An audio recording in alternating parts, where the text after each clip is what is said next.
はい、こんにちは。MD ジャックです。愛です。耳の妖精、ミミです。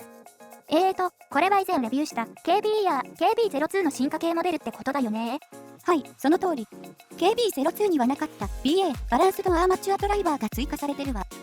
それプラス KB02 で衝撃的だった振動ユニットも強化されてるらしい。さらにブルブルするんだ。そのようね。はい、今回のレビューは KB や KB03 アルカイド 1DD プラス 1BA プラス1バイブレーションユニット搭載のハイブリッドモデルのレビューです。振動ユニットはドライバーじゃないからあえてトライブリッドにはしなかったの？そうよ。アルカイドって北斗七星を構成している星の一つでしょ？そう、この部分言いたせんね。じゃあ早速見ていこう。いろいろ進化した KB03 はお値段もちょっと進化しちゃったのね。KB03 が Amazon のクーポン使って7000円台、カラー展開は2色。KB02 だとクーポン使って4000円台といった感じでワンランク上がっちゃってるけど、それに見合う進化ってことなんだろうね。サイズも重さも KB02 と大体同じ。ノズル部の材質と径の違いが目立つところです。3D プリントされた樹脂を使用したキャビティの仕上がりは滑らかでとっても綺麗です。ダイナミックドライバーは KB02 同様ベリリウムメッキ振動板を使用。もやかんや反応遅延を解消って記載があるけど、聞いた感じそうは思えなかったな。ドライバーの性能とは違う部分が要因だろうとは思うけどね。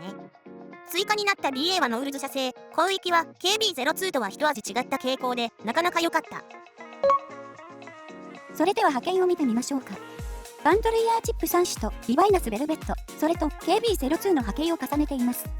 KB03 の振動ユニットは進化したってことだけど、この辺りの部分結構目立つね。そうね。KB02 はあんまり反応してないみたいだけど、同音感に同じ条件で挿した結果ということですよね。そう、もっと反応が出るように装着することもできたんだけど、それだと条件変わっちゃってあんまり意味ないんでね。ベルベットもあんまり反応してないんで、今回はバンドレイヤーチップのブラックを基準にしてみた。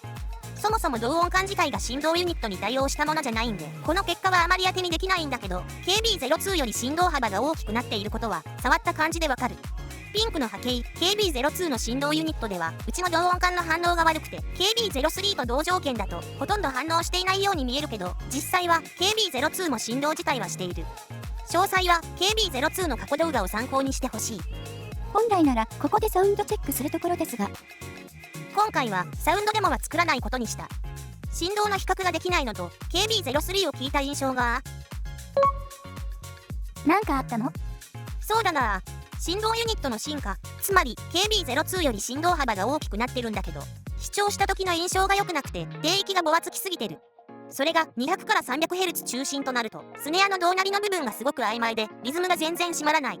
全ての曲に当てはまるわけじゃないけど、そう感じる曲が多かったのは確かだね。中古ウィキ以上に関しても良くなかったの？いや、中古ウィキ以上は KB02 との比較でもわかる通り、抜け感は一回りよく感じた。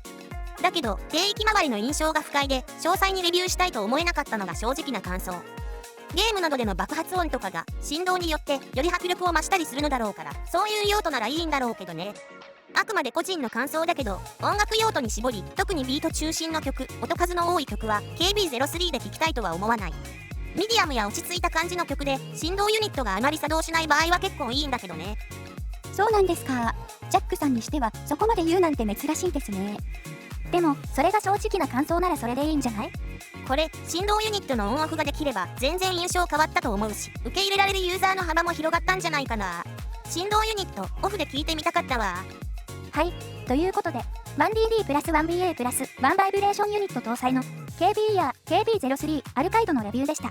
じゃあまた次の動画で会おうね。バイバイ。ご視聴ありがとうございました。 MD ジャックチャンネルはイヤホンレビューを音と波形た言葉で表現します。チャンネル登録お願いします。